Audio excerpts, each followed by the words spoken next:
Welcome back, everyone. It's Charlie. X-Men 97 just did a major comic book moment where Wolverine tries to kill Magneto and he retaliates by ripping all the adamantium out of his body. It was a huge WTF, great adaptation.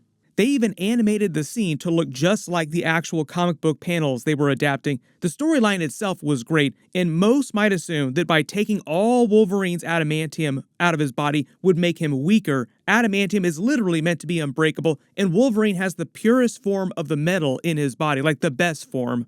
But even though Magneto was trying to harm Wolverine, he only made him more powerful by taking the adamantium out. He literally did the opposite of what his intention was. Wolverine is a way bigger threat now, so we'll break it all down. If you're brand new to the channel, be sure to subscribe to get all the episodes. We're getting the finale part 3 in a couple days. It's a 3-part finale, but we're supposed to get at least 3 to 4 seasons, so this is all obviously pushing Wolverine's character into season 2 and what his arc is going to be then. The actual end of X-Men 97 episode 9 is based on the Fatal Attractions comic book run, which went down similar to what you saw in the episode. The circumstances and the people who were on the teams like X-Men Blue, X-Men Gold were a little different during that storyline. And some of the events leading up to that were a little bit different, but the TV show is just jumping around in the comics that it is adapting and changing the order in which some things wound up happening, but the moments themselves are very close to what they were in the original comics. Wolverine tries to kill Magneto by gutting him with his claws. When he says the brave always die first, he's been in a lot of wars. That's because it's true. His healing factor has given him an incredibly long lifespan. He was born in the 1800s. The first war that he fought in was the Civil War. Even though there's been all this allegory and flashbacks Magneto has had to World War II, super WTF moments, you have to remember that Wolverine is way older than Magneto and fought in way more wars. You have to remember, though, in the present day of this universe, it's still the 90s, so he would have left the Canadian military around the time of the Vietnam War. They did a version of this in the live-action movies with Hugh Jackman's Wolverine, too. It was after the Vietnam War, Wolverine left the military, then eventually agreed to enter the Weapon X program, getting the adamantium put in his body for the first time. In the comics, the backstory is a little bit different, like he wound up joining the X-Men during the 1970s around the time the Vietnam War was happening.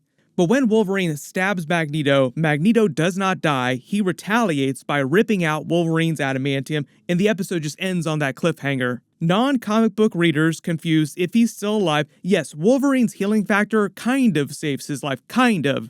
During the original story that they're adapting, Wolverine's heart did stop temporarily. Jean Grey had to use her powers to keep him alive until they could get him back to their medical facility with advanced tech to keep him alive until his healing factor could kick back in and take care of the rest of the work of healing his body. But he was dead for a hot minute. They really wanted you to think that he might die when they first published that story, like, what's gonna happen? Lots of people now asking if he'll ever get his adamantium back on the show. We'll get to that in a second. It's not going to go down exactly the way you might think. Remember, they're trying to be pretty accurate to the comics.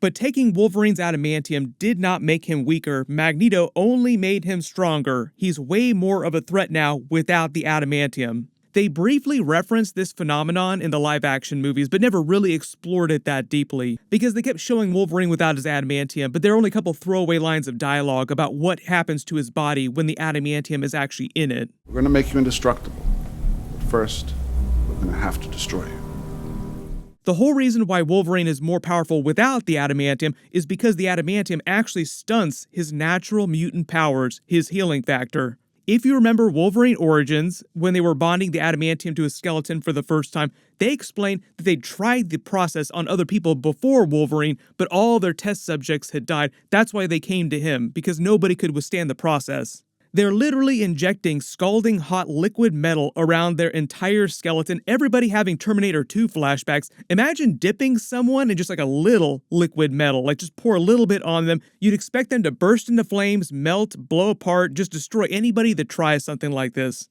The reason why Weapon X went to Wolverine to undergo the process is because his healing factor allowed him to survive the process. Barely.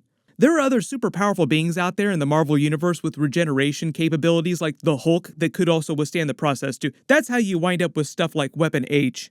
But contrary to popular belief, especially back when they first introduced the Wolverine character for the first time, the adamantium only makes him weaker. Even though he's got this indestructible skeleton, it protects his brain. Theoretically, his claws can cut through anything because the metal is unbreakable. You'd think that that would make him a bigger threat. But the adamantium is constantly harming his body, causing his healing factor to have to work overtime all the time, 24/7. So when he's just sitting around drinking beers, trying to get drunk, not getting drunk, his healing factor is working overtime just to keep his body at a normal state. Part of the problem with this is that Wolverine doesn't really care to know that much about how his powers work. Like, he's never fully explored it himself. He just knows that he has a healing factor. He knows that he has claws. That's it. You have to think about Wolverine as someone who's like running a marathon with a bunch of free weights cutting into his body, slicing him up constantly. One, they're super heavy, slowing him down. Two, they're doing everything they can to quickly kill him. Magneto ripping the adamantium out of Wolverine's body stops that from happening, meaning his natural mutant powers, his healing factor primarily, can work at 100% again. And in the comics, this causes Wolverine to evolve into feral Wolverine. His body grows into this state. He's way bigger, way more swole, way more powerful, way more dangerous. Mentally, he kind of devolves into a more animalistic state, living in the woods outside the X-Mansion. Jean Grey kind of has to turn into the Wolverine Whisperer in the X-Men, trying to help him while he's like this. So the idea is that Wolverine will head into X-Men 97 Season 2, coming out of his coma. Like, you have to remember, this is still a very traumatic process, so he's probably going to briefly, like, his heart will probably stop for a couple minutes. But he won't have his adamantium anymore, and he'll slowly devolve into feral Wolverine, becoming way more powerful, way bigger threat. This was also the comic book art they're adapting, where he originally learned that he had bone claws. Previously, he thought he got the claws when Weapon X bonded the adamantium to his skeleton for the first time.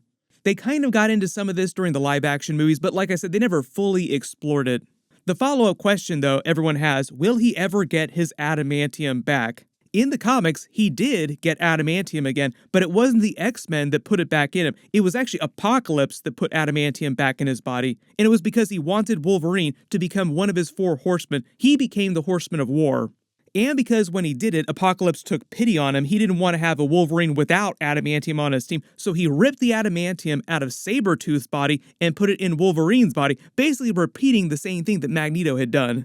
The whole process Apocalypse uses to create his 4 horsemen involves hooking them into celestial technology he acquired in his bargain with the Celestials. He doesn't fully understand how it works himself, only that exposing someone to the machine evolves them in some way. We'll start talking more about Apocalypse when the finale comes out.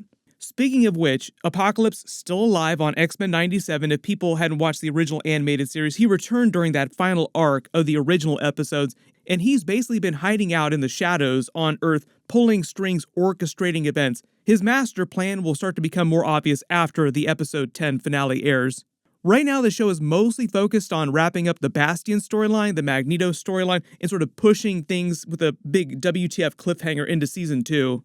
There are a couple things we already know these are going to lead to, because you have Mr. Sinister on the side over here, there's the Onslaught character, and Apocalypse, naturally. I'll talk more about some of these storylines after episode 10 airs, because the show is going to change things a little bit. Like I said, they jump around in the comics they adapt, but the specific moments that they adapt tend to be very accurate to the comics. Everybody let me know in the comments, if Wolverine does go full feral Wolverine in Season 2 without his adamantium, what do you want them to do with his character going forward?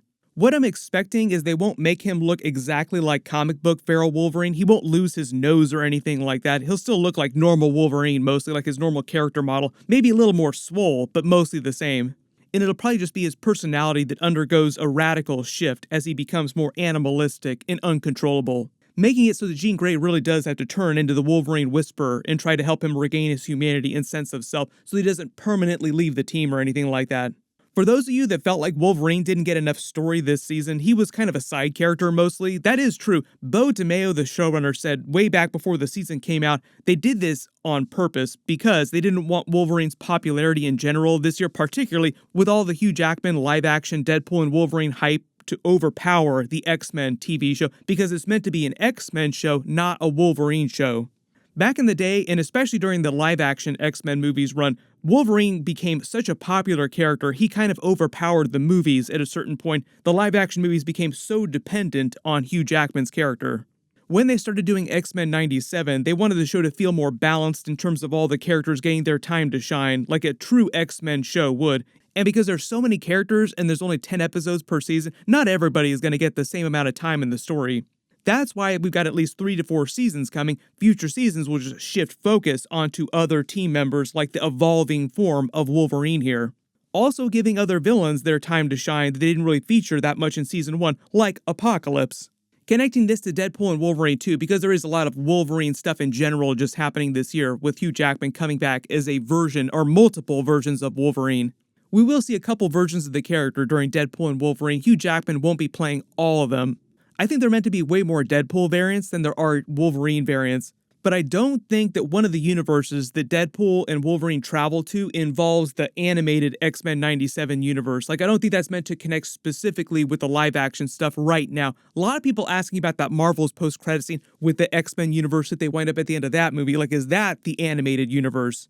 The way I understand it, that's not the case. It's just like another alternate universe where Beast is Kelsey Grammer's version, but he looks like this. Like, he doesn't look like the original version, which is more of him wearing a practical suit instead of motion capture.